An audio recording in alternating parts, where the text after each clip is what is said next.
از بر می کنم روز سرودی آبشاران را. زبان می بخشم آخر من سکوتی که ساران را.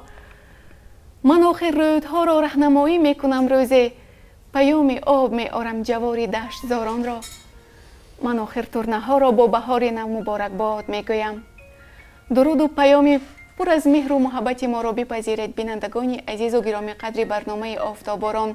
تمنا میکنیم که بهار امسال نیز با حادثه های خوش و رنگین در خاطر شما نقش بندد. مهمون امروزه برنامه آفتاباران نامزد علم های فیلولوژی، دوسنت، مدیر کافدره زبان تاجیکی دانشگاه دولتی حقوق بیزنس و سیاست تاجیکستان اسلام کریمов هستند. خوش آمدید میگوییم با استودیوی شرکت تلویزیون و رادیوی سیمای مستقل یکم. تشکر.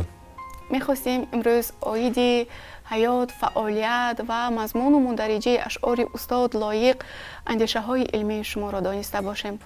خود برداشت شما از اشعار استاد لایق چگونه است؟ تشکر زیاد.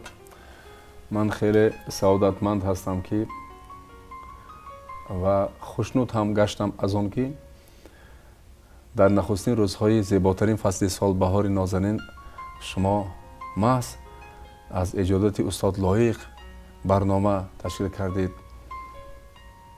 بگذار همون شعری که انتخاب کردید بسیار عالی جناب، من میتوانم اونا دوام دهم تا اینکه رونقی اندیشه شود. من آخر ترنه ها را با بهار نو مبارک باد میگویم و از هر خطی سبزه نو رسته میجویم زمان نو خطیم را و از هر نو نهال گلبسر درخواست میسازم زمان نو قدیم را. من آخر کاروان کوه ها را بار میبندم، به درگاه جوانی روی می آرم، به حق شیر مادرها و حق حسن دخترها جوانی را جهاز توی می آرم. جوانی دیگر می یابم از دنیای روحانی، زینو تحریر می سازم با افسوس و پشیمانی خطاهایی که از من رفت در عشق جوانیم، خطاهایی که بگذشت از من و از زندگانیم.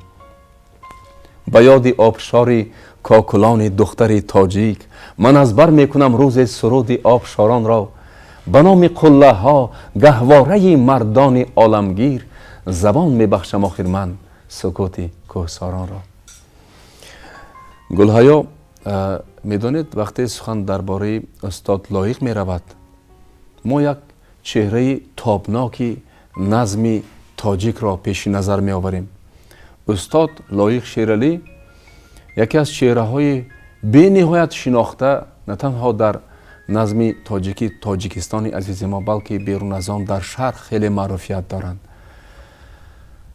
استاد لایق همچون جوانمرد بسیار متین اراده، قوی اراده، صاحب غرور، ملت دوست، از شاعران بودند که خیلی و خیلی جانسوز ملت بودند و توانستند تمام احساسات بلند شاعرانه خیش را در شعرهای خیش، اشعار بسیار هم والای خیش جای داده باشند. استاد را همگان به آن خاطر دوست می‌دارند که شعرشان با سبک خراسانی نوشته شده است و عامه فهم است و در ساده بیانی ها فلسفه های حیات را استاد تجسم می‌کردند، می‌نگاشتند. استاد لایق دوره های بچگی خیش را در خود پنجکنت باستانی گذراندند. در همون دهه کالخواسیان میگن مکتبش هست، اونجا تحصیل کردم و من خوشنود از آن هستم که بارها با اونجا رفتم، با اون مکتبی که استاد اونجا تحصیل کردند حتی برآمدها کردم. به همون خانه موزه یا آثارخانه به نام استاد لایق نیز رفتم. من حتی همون جامه‌شان و لباسشان پوشیدم، عکس هم برداشتم. بله. چرا که احترامم خیلی خاصه است، چون که این گونه نابغه ها در این 1000 ساله و 100 ساله ها یک به دنیا می آیند. استاد لایق در موضوعهای گوناگون انیق‌تر کرده گویم در همه موضوعهای حیات انسان شعر گفتند، چرا که خیلی دانشمند فاضل بودند، علمهای زمانه را خوب می دانستند و در هر شعرهاشان ترنم وطن، مادر، سرزمین اجدادی، ترنم مهر و محبت انسانی، شکرانه از طبیعت، از خداوند، شکرانه به بودن، به قدر وقت رسیدن و معنی های زیادی را در شعر خود جای می دادند. استاد قابلیت بسیار بلند شاعری داشتند و می توانستند بداهتاً خیلی زیبا شعر گویند و الهامشان پیوسته در لحظه های گوناگون هر گونه می آمد و با یک الهام خاصه می توانستند شعرهای خیلی بلند مضمون آفریده باشند و از این خاطر شعرهایشان به خط فارسی برگردانده در مردم ایران زمین مثلا بسیار خواندند. من فارس زبانان دنیا از اشعار استاد لایق خیلی بهره‌مند هستند و استاد لایق یکی از پرچم برداران زبان تاجیکی بودند. اون کس زبان مادری خیش را خیلی والا می دانستند، ذخیره لغوی خیلی بای داشتند، معنی ها در واژه های تاجیکانه معنی های آن را همون را هر یکی تاجیکانه اش را در شعرهای خود بسیار موشکافانه استفاده می بردند در اشعارشان.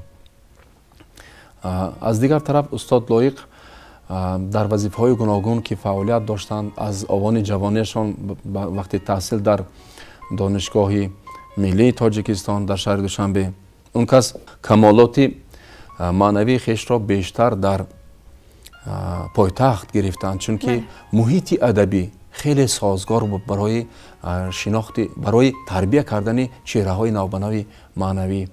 و اون وقتها زمان جوانی استاد لایق استاد میرزا ترزاده با حیث رئیس اتفاق نویسنده های تاجیکستان فعالیت داشتند، استاد بابا جان غفورов و بسیار چهره های تابناکی یا خود فرزندان برومند خلق تاجیک اون وقت در حیات بودند و در صحنه های تئاتری بین ایجادکاران جوان، چه جوان، میان سال، کلان سال، ایجادکاران حقیقی در صف پیشی ادبیات و هنر بودند و برای کمالات معنوی جامعه خدمت های نظررس میکردند. محیطی بسیار سازگار بود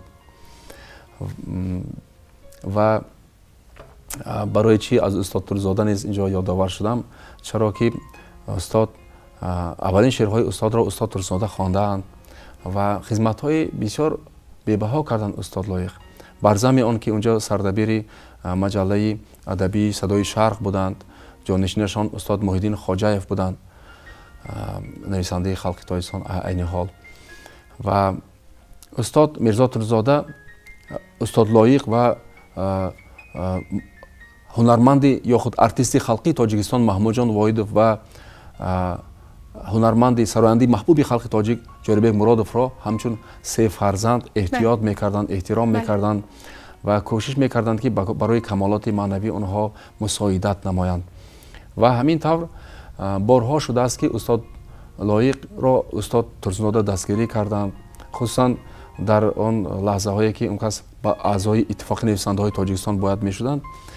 ضدیت ها بین خودی ادیبان سر زده بود، ولی استاد ترزاده در همون لحظه هم گفتند بودند که همین لایق جان من یگانه شاعر است که در ادبیات معاصر اینقدر با تمام پهلوهایش مادر تاجیک را تصویر کرده توانست در شعری به مادرم بخشیدهش.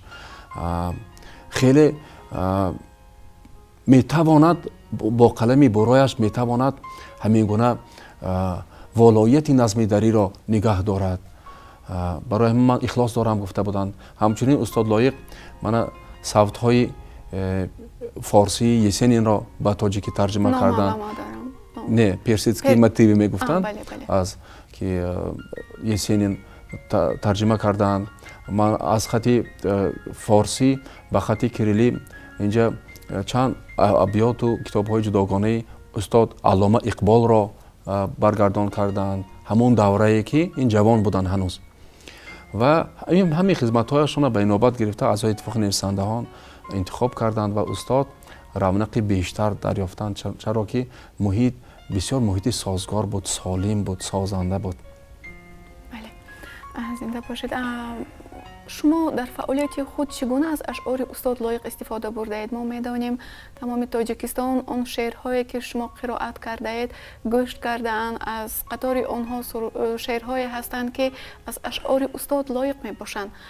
барои фаъолияти шумо чӣ гуна таъсир кард? Барои чӣ масалан аз сабаби бисёртар аз ашъори устод лоиқ қироат кардан ин меҳру муҳаббати хоса аст? албатта медонем шеърҳои устод лоиқ хушоҳанг аст, бо мавзӯъҳои гуногун навишта шудааст. иҷтимоиёт, ишқ, муҳаббат, баҳор, зебогӣ, ҷавонӣ хеле зебост. Ин ҳам тамоми мардуми Тоҷикистон шеърҳои устод лоиқро замзама мекунанд. сабаби интихоби шумо дар чӣ буд? ташаккур Гулҳаё. Медонед, аслан таблиғгари ашъори ин ё он шоир худи шоир нест, балки дигар ҳунармандон ҳастанд.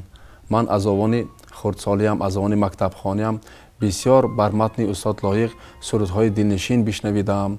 Чӣ санъаткороне ки сурудҳои халқӣ месароиданд, чӣ ҳунармандоне ки ҳунармандони санъати эстрадӣ буданд.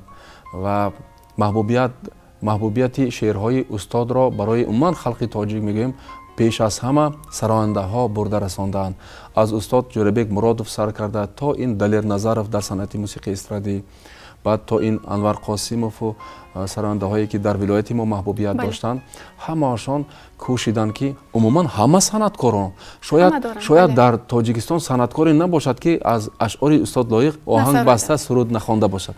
барои ҳамин якум мо аз забони сарояндаҳо бишнавидем, сипас мо дар адабиёт мутолиа кардем ашъори устода.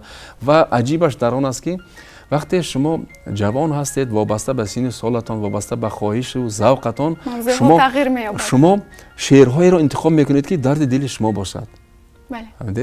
ҳамон лаҳза мо мехонем: шаб ки хондам номаҳоят, то саҳар хобам наёмад, дар дилам ошуби маҳшар, бар сарам омад қиёмат. гуфта будӣ баъди хондан номаҳоямро бисӯзон, гар бисӯзам номаҳоят, сӯзадам дил, сӯзадам ҷон.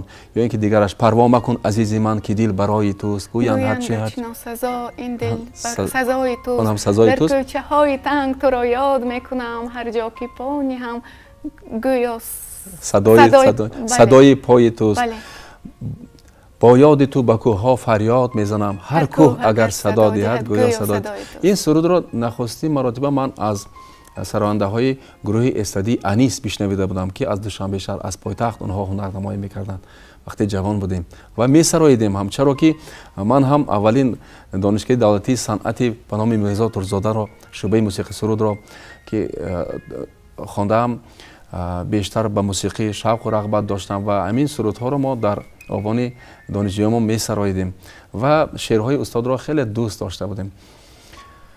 дигар ин ки сабаби бисёртар азёд кардани мо умуман халқи тоҷик аз он иборат аст ки чуноне камтар пештар гуфтем, шеърҳои устод лоиқ бисёр соддаанд, оммафаҳм ҳастанд. баъд ҳама паҳлӯҳои зиндагӣ он ҷо ҳаст. баъд инқадар самимона мегӯянд, инқадар равон мегӯянд. ҳаст шоироне ки аз 2000 ё 4000 зиёдтар байт аз ёд медонанду онҳо кӯшиш мекунанд ки як чизе нависанд. лекин шеърак ё худ шоирак мегӯянд баъзан ҳамин хел шоиронро. лекин устод лоиқ аз зумраи он шоироне буданд ки тавлид ёфта буданд.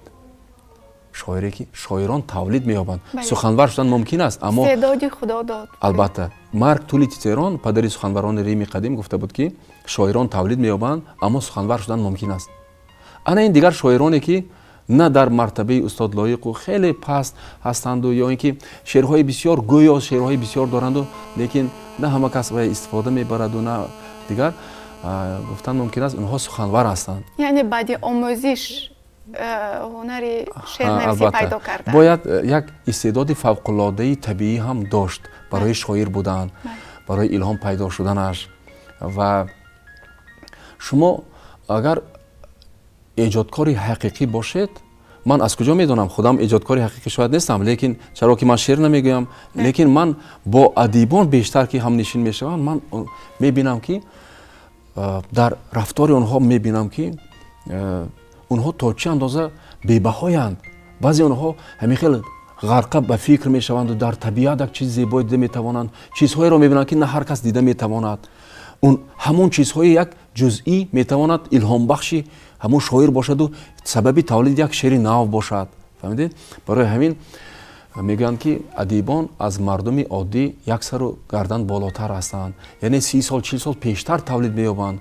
Барои ҳамин ҳам вақте мо асарҳошонро мутолиа мекунем, вобаста ба қаҳрамони марказӣ бевосита моро тарбия мекунад, аз дигар тараф мо дар ҳар лаҳза гирья мекунем, ханда мекунем, ба ҳамон воқеаҳо вақте дучор мешавем моро ҳар гуна ҳолат фаро мегирад. Ва вақте сухан бобати шеърҳои устод Лоиқ меравад, ман соли 2006 бо режиссёри бисёр бо маҳорати театри ба номи Тӯҳфа Фозили шаҳри Конибодон Мухторҷон Ҳайдаров ҳамкорӣ кардам.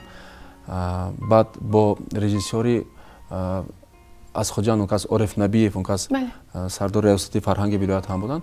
Бо он кас ҳар ду режиссёр якҷоя шуданд ва як моноспектакл сохтем. Моноспектакл ин театри як актёр аст, як кас бояд ҳунарнамоӣ кунад ҷои 10-15 нафар ва тахминан 1 соату 20 дақиқа буд моноспектакли мо. Ҳамаш аз рӯи ашъори устод Лоиқ. Ин намоишнома аз ду қисм иборат буд. Қисмати аввал давраи бачагӣ ва ҷавонии устод Лоиқ ва қисмати дуввум вақте вай бар камол мерасаду аллакай ҳаёташ дар пойтахт аст, фалсафаи иҷтимоӣ мегӯяд. Бо мадади он вақт раиси вилоят Қосим Раҳбарич буданд. Он кас аз ҳисоби давлат маблағгузорӣ карданд, чунки бо муносибати 65 солагии устод Лоиқ барномаҳои рангини хеле ҷолиб дар барномаи он вақтаи мақомоти иҷрои давлати вилоят буд ва як моноспектакл шуд, як барномаи хеле олиҷаноб дар худи шаҳри Панҷакент буд ки меҳмонҳо аз тамоми гӯшаи канор омада буданд дар худи шаҳри Панҷакент, ҷое ки муҷассамаи устод Лоиқро ҳамон ҷо қомат афрохтанд ва бисёр аз тарафи тамошобинон хуб пазируфта шуд намоишнома. Чаро ки устод Лоиқ, вақте устод Лоиқ мегӯяд шумо ишқ мебинед, зебоие дида метавонед, устод Лоиқ мегӯяд ҷавоние мебинед, ғурури миллие мебинед, вақте устод Лоиқ мегӯяд шумо шеърҳои олиҷаноберо мебинед ки ҳамаро мафтун мекунад. Ношукрии ишқ аст ҳамин пир шуданҳо, дил додаву дил бурдаву дилгир шуданҳо, ҷон додаву ҷон канда ба ҷонон нарасидан, аз ҷони худу ҷони ҷаҳон сер шуданҳо. бинед чӣ қадар зебо баён мекунанд устод. беҳтарин, албатта дуруст гуфтед ва мехостем ки яке аз шеърҳое ки бисёр барои шумо писанд асту манзури бинандагони мо мекардед. ташаккур. Ман бисёр шеърҳо қариб ҳамаи ашъорашонро дӯст медорам, чунки ҳар якташ як тароати хосии худашро дорад. хуб, интихоботон кадом аст ки имрӯз бинандагони мо аз шумо шунаванд? бошад, ҳамон шеъре ки дар давраи ҷавонӣ ҳанӯз мехондем: ёрон ба каф пиёлаву дар дил ғубор чист, имрӯз ҳам гузашт ғами рӯзгор чист, охир дигар чӣ ҳоҷати панду насиҳат аст, ҳар дам ғанимат аст, одам ғанимат аст.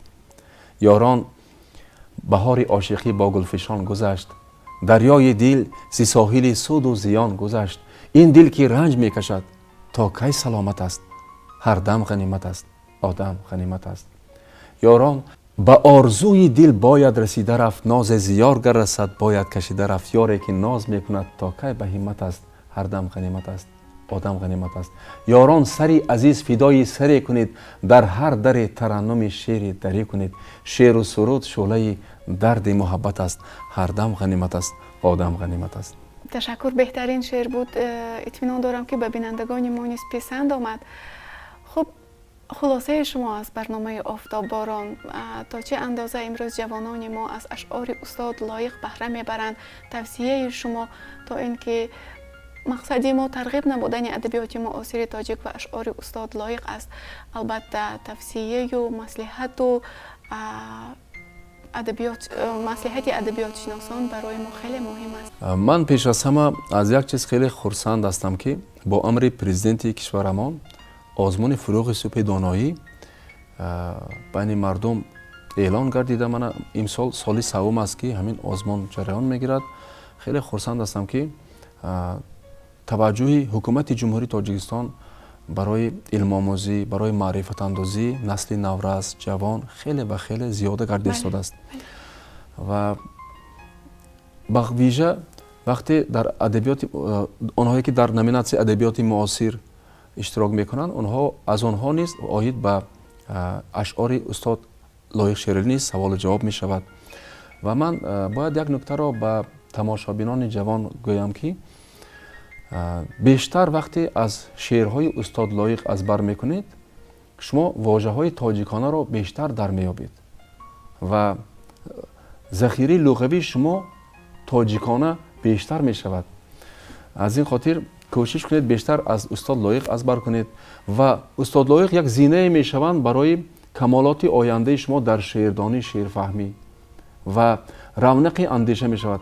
ва аз ёд кардани шеъри устод Лоиқ низ хеле осон аст ва шумо дар ҳама мавзӯъҳо метавонед шеър аз бар карда онро хонед. дар тӯю маъракаҳо хондан мумкин аст. Масалан, хоҳамад бахт, бахти поянда, қисмати бобарору рангини, хоҳамад ризқи бас пароканда, ки варо ҷӯй буд ҷаҳон бинӣ, ё худ туро ман ёфтам аз ошёни сарбаландиҳо, маро хушбахт кун эй гул, ба даври домани гулдӯзият номи маро ҳамдӯз. Бинед чӣ қадар зебо.